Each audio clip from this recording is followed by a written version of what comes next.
ಸೀತಾ, ರಾಜಕಾರಣಿಗಳನ್ನು ಎದುರು ಹಾಕಿಕೊಂಡರೆ ನಮ್ಮಂತ ಬಡ ರೈತರು ಬದುಕುವುದು ಕಷ್ಟವಲ್ಲವೇ?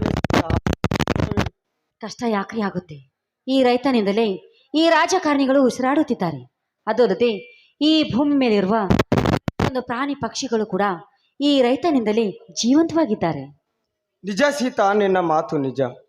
ಒಬ್ಬ ಮಂತ್ರಿಯಿಂದ ಇಡೀ ರಾಜ್ಯದ ರೈತರು ದಂಗೆ ಏಳುವಂತಾಯಿತು. ನಮ್ಮ ಜಿಲ್ಲೆಗೆ 3-4 ದಿನದಿಂದ ಬಸ್ ಇಲ್ಲ, ಕರೆಂಟ್ ಇಲ್ಲ. ಸರಕಾರದಿಂದ ಬರುವ ಎಲ್ಲಾ ಸೌಲಭ್ಯವನ್ನು ಬಂದ್ ಮಾಡಿಸಿ ಅನ್ನದಾತನಿಗಿಂತ ಸರಕಾರವೇ ಮೇಲೆಂದು ಸ್ವಕ್ಕೇರಿ ಮಾತನಾಡುತ್ತಿದ್ದಾನೆ ಸೀತಾ, ಆ ಕೆಟ್ಟ ದುಷ್ಟ ಪ್ರತಾಪಗೌಡ. ನೋಡಿ, ಈ ಅನ್ನದಾತನಿಗಿಂತ ಹೆಚ್ಚಿನ ಸರ್ಕಾರ ಏನ್ರಿ ಇದೆ? ಬಸ್ ಸಂಚಾರವನ್ನು ಬಂದ್ ಮಾಡಿದ್ರಿ ಮಾಡ್ಲಿ ಬಿಡಿ. ಯಾಕಂದ್ರೆ ಈ ರೈತನಲ್ಲಿ ಎತ್ತಿನ ಗಾಡಿಗಳಿವೆ. ಎತ್ತಿನ ಗಾಡಿಯಲ್ಲಿ ಕುಳಿತುಕೊಂಡು ಸಂಚಾರ ಮಾಡಿದ್ರೆ ಈ ರೈತನ ಮನಸ್ಸಿಗೆ ಎಷ್ಟೊಂದು ಆನಂದವಾಗುತ್ತದೆ ಗೊತ್ತಾ? ಹೌದು ಸೀತಾ, ಹೌದು. ರೈತನ ಆಧಾರ ಸ್ತಂಭವೇ ಎತ್ತಿನ ಬಂಡಿ ಅಲ್ಲವೇ? ಈಗಿನ ಕಾಲಕ್ಕೆ ತಕ್ಕಂತೆ ಅನುಗುಣವಾಗಿ ಟ್ರ್ಯಾಕ್ಟರ್ ಮೋಟರ್ಗಳು ಬಂದು ರೈತನಿಗೆ ದರಿದ್ರತನ ಹೆಚ್ಚಿದವು. ನಾವು ಚಿಕ್ಕವರಿದ್ದಾಗ 100-200 ಜೋಳದ ಚೀಲವನ್ನು ಬೆಳೆದರು. ನಮ್ಮ ತಂದೆಯವರು ಬೆನ್ನು ಮೇಲೆ ಹೊತ್ತುಕೊಂಡು ಎತ್ತಿನ ಬಂಡಿಯೊಳಗೆ ಹಾಕಿ ಊರೊಳಗೆ ಹಾಯ್ದುಕೊಂಡು ಬಂದು ಹಗೆದೊಳಗೆ ಹಾಕುತ್ತಿದ್ದರೆ ಅದರ ಸಂಭ್ರಮವೇ ಬೇರೆ ಇರುತ್ತಿತ್ತು ಸೀತಾ, ಸಂಭ್ರಮವೇ ಬೇರೆ ಇರುತ್ತಿತ್ತು. ಹೌದು ರೀ, ಅಂದಿನ ಕಾಲ ಬರೀ ನೆನಪು ಮಾತ್ರ. ಆಗಿನ ಕಾಲದಲ್ಲಿ ಎಷ್ಟೇ ಕಷ್ಟ ಇದ್ರೂ ಕೂಡ ನೆಮ್ಮದಿಯಾಗಿ ಜೀವನ ಸಾಗಿಸುತ್ತಿದ್ದರು. ಆದ್ರೆ ಈಗ ನಮ್ಮ ಹಿರಿತನವನ್ನು ಪುಂಡಾರಿಗಳ ಕೈಯಲ್ಲಿ ಕೊಟ್ಟು ಈ ನಮ್ಮ ಜೀವನವೇ ನರಕವಾಗಿ ಹೋಗಿದೆ. ಹೋಗ್ಲಿ ಬಿಡಿ, ಹೊಲದಲ್ಲಿ ಬೋರ್ ಹಾಕಿಸೋ ಪ್ಲಾನ್ ಮಾಡ್ತೀನಿ ಅಂತ ಹೇಳಿದ್ರಲ್ಲ, ಯಾವ ಹೊಲದಲ್ಲಿ ಹಾಕಿಸ್ಬೇಕು ಅಂತ ನೋಡಿಕೊಂಡು ಬರೋಣ ಬನ್ನಿ. ನಿಂತ್ಕೋ ಸೀತಾ, ನೋಡಲ್ಲಿ ಆ ಮರದ ಮೇಲೆ ಕುಳಿತ ಹಕ್ಕಿಗಳು ಒಂದನ್ನೊಂದು ಚುಂಬಿಸಿ ಹೇಗೆ ಗುಟ್ರು ಕೊಡುತ್ತಿವೆ.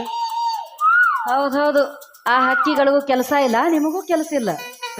ಕೆಲಸವಲ್ಲವೇ ಸೀತಾ?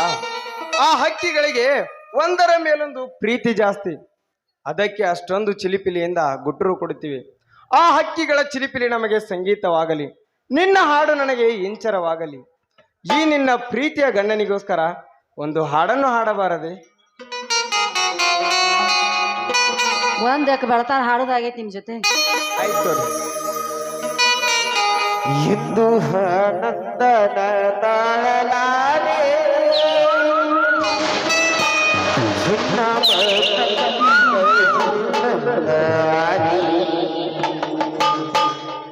ಇಂದು ಆನಂದನ ತಾಳಲಾರೆ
ಇನ್ನ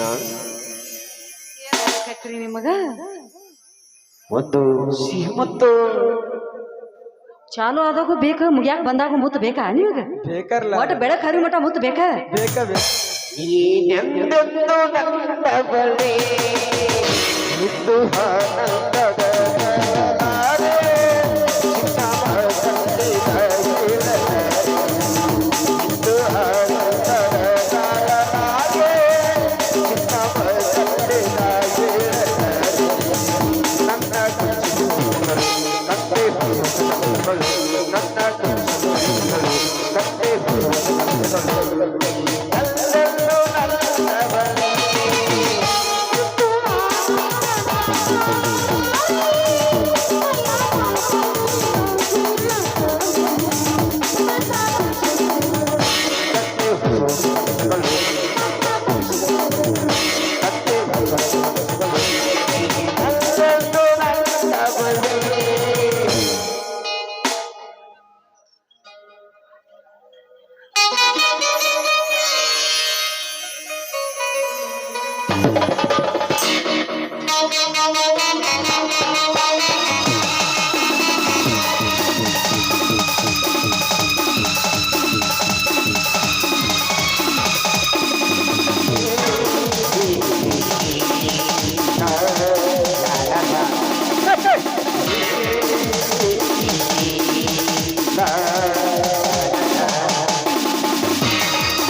ಬ್ಯೂಟಿಫುಲ್ ಸರ್. ಇದೇನು ಶಿವರಾಮ,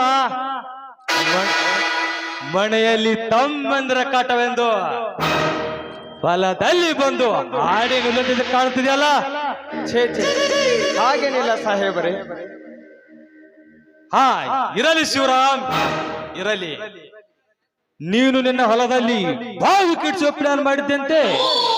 ಹೌದು ಶ್ರೀಮಂತರೇ, ರೈತನ ಬದುಕು ಹೇಗಾಗಿದೆ ಎಂದರೆ ಹಕ್ಕಿ ಸಾವಿರಾರು ಕನಸನ್ನು ಕಂಡು ಅಡವಿ ಕಾಡು ಸುತ್ತಿ ಕಡ್ಡಿಗಳನ್ನು ತಂದು ಹೆಣೆದು ಮೊಟ್ಟೆಯನ್ನಿಟ್ಟು ಮರಿಯನ್ನೆಬ್ಬಿಸಿತು. ಒಂದು ದಿನ ಆ ಹಕ್ಕಿ ಕಟ್ಟಿದ ಗೂಡು ಕೆಟ್ಟ ಮನುಜನ ಕಣ್ಣಿಗೆ ಬಿತ್ತು. ಆಗ ಆ ಮನುಜ ಪಾಪ ಪುಣ್ಯವನ್ನು ಲೆಕ್ಕಿಸದೆ ಆ ಮರವನ್ನೇ ಕಡಿದು ನೆಲಕ್ಕುರುಳಿಸಿದ. ಆಗ ಆ ಹಕ್ಕಿಯ ಗೂಡು ಚೆಲ್ಲಾಪಿಲ್ಲಿ ಆಯಿತು. ಆಗ ಆ ಹಕ್ಕಿ ಮರಿಗಳು ಬಿಸಿಲಿನ ತಾಪಕ್ಕೆ ವಿಲವಿಲನೆ ಒದ್ದಾಡಿ ಪ್ರಾಣ ಬಿಟ್ಟವು. ಅದರಂತೆ ನಿಮ್ಮಂತ ರಾಜಕಾರಣಿಯವರ ಕೈಯಲ್ಲಿ ಸಿಕ್ಕ ನಮ್ಮ ರೈತರ ಪರಿಸ್ಥಿತಿ ಕಷ್ಟಪಟ್ಟು ಗೂಡು ಕಟ್ಟಿದ ಹಕ್ಕಿ ಅಂತಾಯಿತು ಶ್ರೀಮಂತರೇ, ಹಕ್ಕಿ ಅಂತಾಯಿತು. ಲೇ ಶಿವರಾಮ, ಅಂಗೈ ಹುಣ್ಣಿಗೆ ಕನ್ನಡಿಯಾಕೆ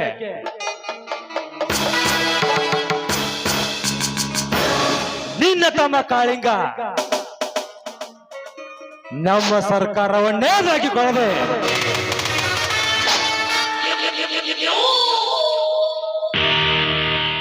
ನನ್ನ ಮನೆಗೆ ನುಗ್ಗಿ ರಾಶಿ ಗಂಟಲೆ ಹಣವನ್ನೇ ಸುಟ್ಟ. ಅಂದೇ ನಿರ್ಧಾರ ಮಾಡಿದೆ, ನಿಮ್ಮೆಲ್ಲರ ರಕ್ತವನ್ನು ಏರಿ ಕಾಲುಗಳನ್ನು ಕಂಬವಾಗಿ ಮೂಲಗಳನ್ನು ತೋರಣವಾಗಿ ದೇಹದಿಂದ ಬೇಸ್ಮೆಂಟ್ ಆಗಿ ಸುಂದರವಾಗಿ ಕಟ್ಟಬೇಕೆಂದರೆ ನಿಮ್ಮೆಲ್ಲರ ಶವದಿಂದ ಪ್ರತಾಪ್ ಗೌಡನೆಂಬ ಮೇಲೂ ಪರ್ವತವನ್ನು ರೀ, ಇವ್ರ ಮಾತಿಗೆ ನೀವೇನು ಭಯ ಪಡಬೇಡಿ. ಈ ರೈತರನ್ನು ಎದುರು ಹಾಕಿಕೊಂಡವರು ಯಾರು ಉಳಿಯುವುದಿಲ್ಲ ಈ ಜಗದಲ್ಲಿ.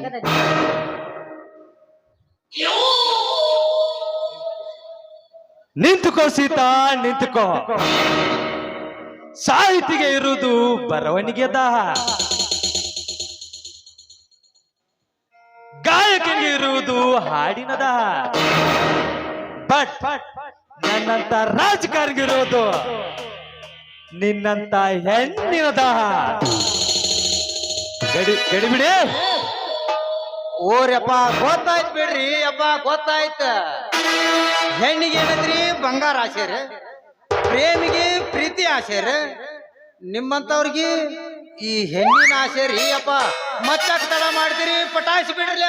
ಲೇ ಗಡಿಬಿಡಿ, ನೀವಷ್ಟೇ ಮಾತು ಬಲ್ಲವರೆಂದು ತಿಳಿದುಕೊಳ್ಳಬೇಡ. ನಿಮ್ಮಪ್ಪನಂತೆ ಈ ರೈತನು ಮಾತನಾಡುತ್ತಾನೆ. ಕೇರಿ ತೆರೆಗಿಳಿದು ಹಸಿರಿನ ದಾಹ, ಆ ರವಿಗೆ ಇರುವುದು ಬೆಳಕಿನ ದಾಹ, ಈ ಹುಲಿಗೆ ಇರುವುದು ನಿಮ್ಮಂತವರನ್ನು ಭೇಟಿಯಾಡುವ ದಾಹ. ನೀವೇನಾದರೂ ನನ್ನ ಹೆಂಡತಿಯ ಮೇಲೆ ಕೆಟ್ಟ ಕಣ್ಣು ಹಾಕಿದ್ದೆ ಆದರೆ ನಿಮ್ಮ ಕಣ್ಣನ್ನೇ ಕೀಳುವನು ಈ ಶಿವರಾಮ. ಏ ಶಿವರಾಮ, ಗಡಿಬಿಡಿ ಕಟ್ಟಿ ಹಾಕು ಈ ಮಗನನ್ನು.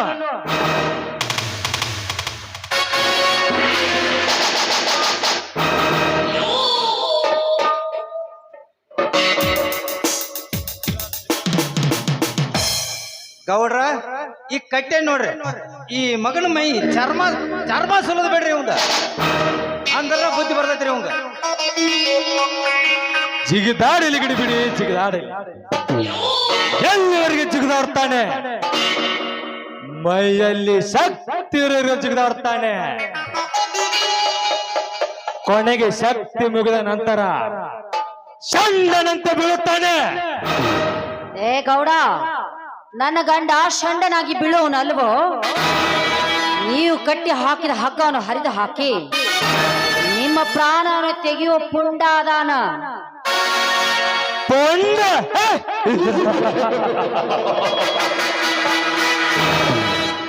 ಏ ಸೀತೆ, ನಿನ್ನ ಗಂಡ ಅಷ್ಟೊಂದು ಪುಂಡನಾಗಿದ್ದರೆ ಮದುವೆಯಾಗಿ 6 ವರ್ಷಗಳಾಗಿದ್ದರು ನಿನ್ನ ಹೊಟ್ಟೆಯಲ್ಲಿ ಒಂದು ಹುಳಾನು ಹೊಟ್ಟಿಲ್ಲ. ಯಾಕೆ? ನಿನ್ನ ಗಂಡ ನಿನ್ನ ಜೊತೆ ಸಂಸಾರ ಮಾಡಿಲ್ಲವೇ? ಅಥವಾ ನಿನ್ನ ಗಂಡನಿಗೆ ಮಕ್ಕಳು ಕೊಡೋ ಗಂಡನರಲ್ಲವೇ? ಲೇ ಪ್ರತಾಪ್ ಗೌಡ, ನನ್ನನ್ನು ಕಟ್ಟಿ ಹಾಕಿ ಹೆಣ್ಣಿಗೆ ಕೇಳಬಾರದನ್ನು ಕೇಳುತ್ತಿರುವೆಯಲ್ಲ. ನೀನೇನು ಮನುಷ್ಯನ ಇಲ್ಲ ಮನುಷ್ಯ ಕುಲದ ರಾಕ್ಷಸನ? Correct Shivarama, correct. ನಾನು ಮನುಷ್ಯನಲ್ಲ, ಮನುಷ್ಯ ಕುಲದ ರಾಕ್ಷಸ.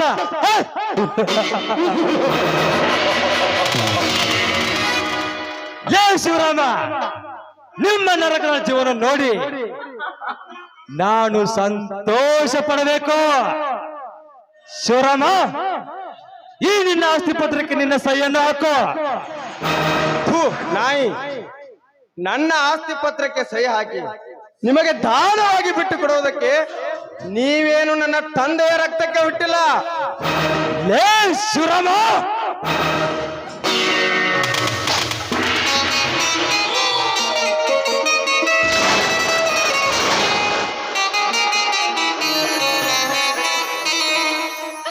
ಸ್ವಾಮಿ ಎದ್ದೇಳಿ, ನಿಮ್ಮ ಹೆಂಡತಿ ಜೊತೆಗೆ ಮಾತನಾಡಿ ಕಂತಿರುಗಿ ನೋಡಿ ಸ್ವಾಮಿ. ಗಡಿಬಿಡಿ, ಓಯಪ್ಪ ರೀ, ಶಿವರಾಮ ಉಸಿರಾಡುತ್ತಾನೋ ಅಥವಾ ಉಸಿರು ನಿಂತಿದೆ ನೋಡು. ಆಯ್ತ್ರಿ ಗೌಡ್ರ, ನೋಡಿ ಬರ್ತೀರಿ.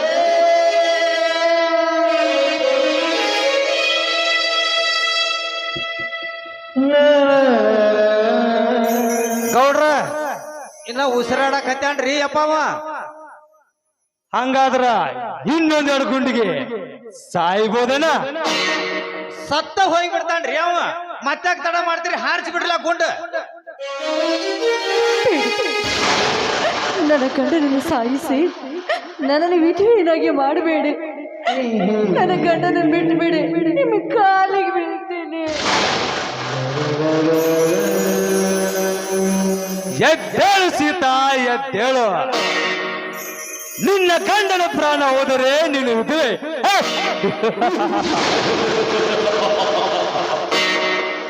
ನೀನು ಮುತ್ತೈದೆಯಾಗಿ ಮಾಡಬೇಕಂದರೆ ನೀನು ನಾನು ಹೇಳಿದಾಗೆ ಮಾಡಬೇಕು.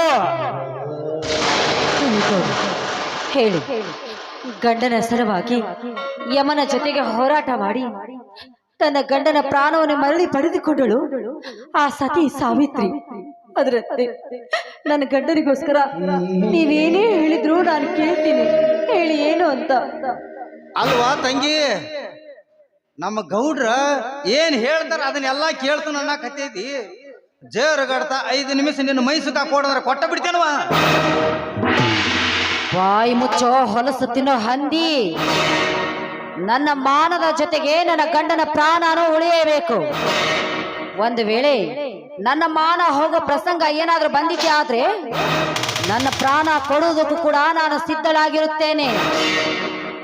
Correct Sita, correct. ನಮ್ಮ ಭಾರತ ನಾರ್ಯರ ಸಂಸ್ಕಾರವೇ ಇಂಥದ್ದು. ನಿನ್ನ ಮಾನ ಕೊಳೆಯುವ ಹವ್ಯಾಸವು ನನಗಿಲ್ಲ. ಬಟ್ ನಿನ್ನ ಗಂಡನ ಪ್ರಾಣ ಉಳಿಯಬೇಕಂದರೆ ನೀನು ನನ್ನ ಕೈ ಹಿಡಿದು ಕುಣಿಯಲೇಬೇಕು. ನಾ ನಿಮ್ಮ ಕೈ ಹಿಡಿದು ಕುಣಿದರೆ ನನ್ನ ಗಂಡನನ್ನು ಬಿಟ್ಬಿಡ್ತೀರಾ? ಧಾರಾಳವಾಗಿ ಬಿಡ್ತೇನೆ ಸೀತಾ. ನನ್ನ ಕೈ ಹಿಡಿದು ಕುಣಿಯೋದಕ್ಕೆ ರೆಡಿ ಆಗೋ. ಗಡಿಬಿಡಿ ಓರಪ್ಪ, ನಾಟ್ ಹೋಗಿ ಬರ್ಲೇನ್ರಿ? ದಡ್ಡ ಬಾ ಇಲ್ಲಿ. ಏ ಬಾರ್ಲಿ ಇಲ್ಲಿ. ಆ ಆಸ್ತಿ ಪತ್ರ ಹಿಡಿದುಕೋ. ಅವಳು ನನ್ನ ಜೊತೆ ಕುಣಿಯುವಾಗ ಆ ಶಿವರಾಮನ ಹೆಬ್ಬಟ್ಟು ಅಂತ ಇಟ್ಕೋ. ನೀವೆಲ್ಲ ರೆಡಿ ಮಾಡ್ಕೋರಿ. ಸೀತಾ, ಹಾಡು ನನ್ನ ಮನ ಉಲ್ಲಾಸಕ್ಕಾಗಿ.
ಹೋಗ್ರಿ, ಎಲ್ಲ ಕೆಲಸ ಮುಗಿತಲ್ರಿ? ಸೀತಾ, ಕೊಟ್ಟ ಮಾತಿನಂತೆ ನನ್ನ ಕೈ ಹಿಡಿದು ಕುಡಿದು ನಿನ್ನ ಗಂಡನ ಪ್ರಾಣ ಉಳಿಸಿದೆ. ಬಿಚ್ಚಿ ಕರೆದುಕೊಂಡು ಹೋಗಿ ನಿನ್ನ ಗಂಡನನ್ನು. ಗಡಿಬಿಡಿ, ಬಾ ಹೋಗೋಣ.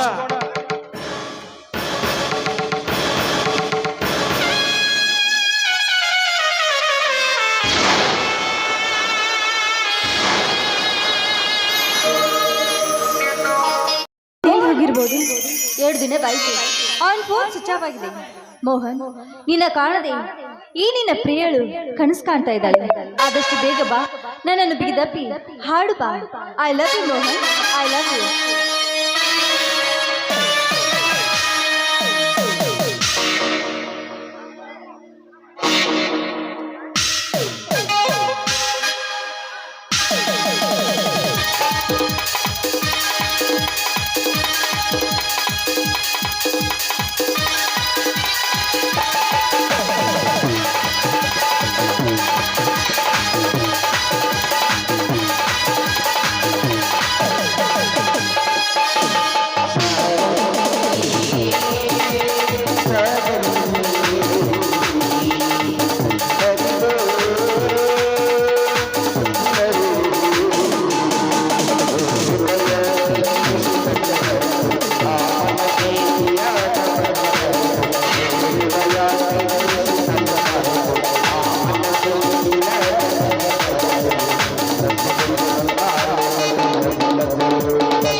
ರೀ ಮೇಡಮ್, ಕೈ ಬಿಡಿ. ಕನಸು ಕಾಣೋದಕ್ಕೂ ಒಂದು ಮಿತಿ ಇರಬೇಕು. ಸಾರಿ ಅಂದ್ರೆ ನಾನು ಇಷ್ಟೊತ್ತು ಕೇಳಿದ ಕನಸು. ಯಾವ ಸೀಮೆ ಪ್ರೀತಿ ರೀ ನಿಮ್ಮದು? ಕೈ ಹಿಡಿದು ಕುಣಿಯವರು ಯಾರೆಂದು ಗೊತ್ತಾಗದಂತೆ ಕನಸು ಕಾಣುತ್ತಿರುವಿರೇನು? ನೋಡಿ, ನನ್ನವರು ಅಂದ್ರೆ ನನಗೆ ಪ್ರಾಣ. ಅವರೊಂದು ಕೈ ಹಿಡಿದು ಕುಣಿತಾ ಇದ್ರೆ ಈ ಜಗತ್ತಿನಲ್ಲಿ ನನಗೆ ಯಾರು ಇಲ್ಲ ಅಂತ ಅನಿಸುತ್ತೆ. ಆದ್ರೆ ನಾನ್ ನಿಮ್ ಕೈ ಹಿಡಿದು ಕುಣಿದೆ. ಹುಚ್ಚಿ, ಈ ರೀತಿ ಕನಸು ಕಂಡು ಕಾಮುಕರಿಗೆ ಬಲಿಯಾಗಬೇಡ. ನೋಡೋದಕ್ಕೆ ಬಹಳ ಸುಂದರವಾಗಿದ್ಯಾ. ನನ್ನ ಕೈ ಹಿಡಿದು ಕುಣಿದ ಹಾಗೆ ಬೇರೆ ಯಾರಾದರೂ ಕೈ ಹಿಡಿದು ಕುಣಿದಿದ್ದರೆ ಇಷ್ಟೊತ್ತಿಗೆ ನಿನ್ನ ಜೀವನವನ್ನು ಹಾಳು ಮಾಡಿಬಿಡ್ತಿದ್ದರು. ನಾನು ಅದನ್ನು ಹೇಳ್ತಾ ಇದ್ದೆ, ನನ್ನ ಪ್ರೇತಮ್ಮನಿಗೆ ಆದಷ್ಟು ಬೇಗ ಮದುವೆ ಆಗೋಣ ಅಂತ. ಆದ್ರೆ ಅವ್ರು ನೋಡಿದ್ರೆ ತಮ್ಮ ಅಣ್ಣನ ಬಗ್ಗೆನೇ ಹೇಳ್ತಾರೆ. ಇರಲಿ, ಅವನಿಗೂ ಅವರ ಅಣ್ಣಂದಿರ ಒಪ್ಪಿಗೆಯನ್ನು ಪಡೆದು ನಿನ್ನನ್ನು ಮದುವೆ ಆಗಬೇಕಂತ ಮಾಡಿರ್ಬೇಕು. ಮೇರಾ, ನೀನು ಬಂದು ಬಹಳ ಹೊತ್ತಾಯ್ತಾ? ಅಣ್ಣ, ನೀವೇನಿಲ್ಲಿ? ಹಾಗೆ ಬಂದೆ ಮೋಹನ. ಇವಳು ಯಾರಪ್ಪ? ಇವಳ ಹೆಸರು ಮೀರಾ ಅಂತಣ್ಣ. ಇವಳು ನಾನು ಒಂದೇ ಕಾಲೇಜಿನಲ್ಲಿ ಓದಿದವರು. ಮೋಹನ್, ಇವರು ಯಾರು? ನಿಮ್ಮ ಅಣ್ಣನ? ಯಾಕೆ ಮೇರಾ? ಯಾಕಿಲ್ಲ, ಅದು ಏನಿಲ್ಲ ಮೋಹನ, ಈಗ ನಿನ್ನ ಮಹಾರಾಣಿ ಹಗಲ ಕನಸು ಕಾಣ್ತಾ ಇದ್ದಳು. ಅಷ್ಟೊತ್ತಿಗೆ ನಾನು ಬಂದೆ. ನಿನ್ನೆ ನಾನಿಂದ ತಿಳಿದು ನನ್ನ ಕೈ ಹಿಡಿದು ಹಾಡಿ ಕುಣಿದಾಡಿದಳು. ಇರ್ಲಿ ಮೋಹನ, ನಿನ್ನ ಬಗ್ಗೆ ಇಷ್ಟೊಂದು ತಲೆ ಕೆಡಿಸಿಕೊಂಡು ನಿನ್ನನ್ನೇ ಪ್ರೀತಿ ಮಾಡೋ ವಿಷಯ ಒಮ್ಮೆಯೂ ನಮ್ಮ ಮುಂದೆ ನೀನು ಹೇಳಿಲ್ಲವಲ್ಲ? ತಿಳಿಸಬೇಕಂತಿದ್ದೆ ಅಣ್ಣ, ಭಯದಿಂದ ಸುಮ್ಮನಿದ್ದೆ. ಮೋಹನ, ಪ್ರೀತಿಸಿದ ಮೇಲೆ ಯಾರಿಗೂ ಭಯಪಡಬಾರದು. ನೀನು ನಿನ್ನ ಬಾಳ ಸಂಗಾತಿ ಆಯ್ಕೆ ಮಾಡಿಕೊಳ್ಳುವುದರಲ್ಲಿ ಯಾವುದೇ ತಪ್ಪಿಲ್ಲ. ಮೋಹನ, ಈ ನಿಮ್ಮ ಪ್ರೀತಿ ವಿಷಯವನ್ನು ಅಣ್ಣನಿಗೆ ಹೇಳಿ ಮುಂದಿನ ತಿಂಗಳವೇ ನಿಮ್ಮ ಮದುವೆಯನ್ನು ಮಾಡಿಸುತ್ತೇನೆ. ಮೋಹನ, ನೀನು ನಿನ್ನ ಮಹಾರಾಣನೇ ಮಾತಾಡಿಕೊಂಡು ಬಾ, ನಾನಿನ್ನು ಬರುತ್ತೇನೆ. ಮೋಹನ್, ನೀ ನನಗೆ ಮೋಸ ಮಾಡುದಿಲ್ಲ ತಾನೇ? ಯಾಕೆ ಮೇರಾ? ಯಾಕೆ ಅಂತ ಕೇಳ್ತಾ ಇದ್ರಲ್ಲ? ನಿಮ್ಮ ಅಣ್ಣನ ಎದುರಿಗೆ ನಮ್ಮ ಪ್ರೀತಿ ವಿಷಯ ಹೇಳ್ಬೋದಿತ್ತಲ್ವೇ? ಹೇಳಬೇಕೆಂದಿದ್ದೆ ಮೀರಾ. 1 ವರ್ಷದಿಂದ ಆ ಪ್ರತಾಪಗೌಡನೊಬ್ಬ ನಮ್ಮ ಮನೆಗೆ ವಿಧಿಯಾಗಿ ಕಾಡುತ್ತಿದ್ದಾನೆ. ಅವನ ಟೆನ್ಷನ್ ನಲ್ಲಿದ್ದ ನಮ್ಮ ಅಣ್ಣಂದರಿಗೆ ನನ್ನದೊಂದು ಟೆನ್ಷನ್ ಹಚ್ಚಬಾರದೆಂದು ಸುಮ್ಮನಿದ್ದೆ. ಈಗ ಅವರಿಗೆ ಗೊತ್ತಾಯ್ತಲ್ಲ, ಬಾ ಹೋಗೋಣ. ಮೋಹನ್, ನಿಂತ್ಕೊಳ್ಳಿ. ಯಾಕೆ ಮೇರಾ? ಯಾಕೆ ಅಂತ ಕೇಳ್ತಾ ಇದ್ರಲ್ಲ? ನಿಮ್ಮ ಪ್ರೀತಿಯ ಕನಸು ಕಾಣುತ್ತಾ ನಾನು ದಾರಿಯಲ್ಲಿ ನಿಂತಿದ್ದೆ. ಆದ್ರೆ ಒಂದು ಗೀತೆಯನ್ನು ಹಾಡದೆ ಹಾಗೆ ಹೋಗ್ತಾ ಇದ್ರಲ್ಲ, ನಿಮ್ಗೆ ಸ್ವಲ್ಪ ರಸಿಕತೆ ಅನ್ನೋದೇ ಇಲ್ಲ. ರಸಿಕತೆಯ ರಾಣಿ ಪಕ್ಕದಲ್ಲಿರುವಾಗ ನನಗೆ ರಸಿಕತೆ ಬರುವುದಿಲ್ಲವೇ? ರಸಿಕತೆ ಮಾಡಿ ಮಾಡಿ ರತಿ ಕೀಡೇಜಿಗೆ ಜಾರಬಹುದೆಂದು ಸುಮ್ಮನೆ ಹೊರಟಿದ್ದೆ. ಅಯ್ಯೋ, ಆ ರೀತಿ ಕನಸು ಕಾಣೋದು ಬೇಡ. ನಾವಿಬ್ರು ಮದುವೆ ಆಗುವವರೆಗೂ ಆ ಕನಸು ಯಾವತ್ತು ಕಾಣೋದು ಬೇಡ. ಅಲ್ಲಿವರೆಗೂ ಒಂದು ಪ್ರೇಮ ಗೀತೆ ಹಾಡೋಣ. ಪ್ರೀತಿಗಾಗಿ ಪ್ರಾಣ ಹೋಗಲಿ, ಪ್ರಿಯ ನಿನ್ನ ಕೈ ಬಿಡಲಾರೆ. ಪ್ರೀತಿಗಾಗಿ ಪ್ರಾಣ ಹೋಗಲಿ, ಪ್ರಿಯ ನಿನ್ನ ಕೈ ಬಿಡಲಾರೆ. ಯುಗಗಳು ಕಳೆದು ಉರುಳಿದರು, ಯುಗಗಳು ಕಳೆದು ಉರುಳಿದರು, ನಿನ್ನ ಜೀವದ ಜ್ಯೋತಿ. ಪ್ರೀತಿಗಾಗಿ ಪ್ರಾಣ ಹೋಗಲಿ, ಪ್ರಿಯ ನಿನ್ನ ಕೈ ಬಿಡಲಾರೆ. ಪ್ರೀತಿಗಾಗಿ ಪ್ರಾಣ ಹೋಗಲಿ, ಪ್ರಿಯ ನಿನ್ನ ಕೈ ಬಿಡಲಾರೆ.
ಹೊಸ ಬಯಕೆ ನಿನ್ನಲ್ಲಿ ಕಂಡೆ ಹೇ ಹೇ ಹೇ ಲಾ ಲಾ ಲಾ ಲಾ ಲಾ ಲಾ ಹೇ ಹೇ ಎಂದು ಕಾಣದ ಆನಂದ ಕಂಡೆ ಹೊಸ ಹೊಸ ಬಯಕೆ ನಿನ್ನಲ್ಲಿ ಕಂಡೆ ದೇಹಗಳೆರಡು ಜೀವವು ಒಂದೇ ದೇಹಗಳೆರಡು ಜೀವವು ಒಂದೇ ಪ್ರೀತಿಸುವ ಭಯವೇಕೆ ಆ ಪ್ರೀತಿಯು ಜೀವ ಹೋಗಲಿ ಪ್ರಿಯ ನಿನ್ನ ಕೈ ಬಿಡಲಾರೆ ಪ್ರೀತಿಗಾಗಿ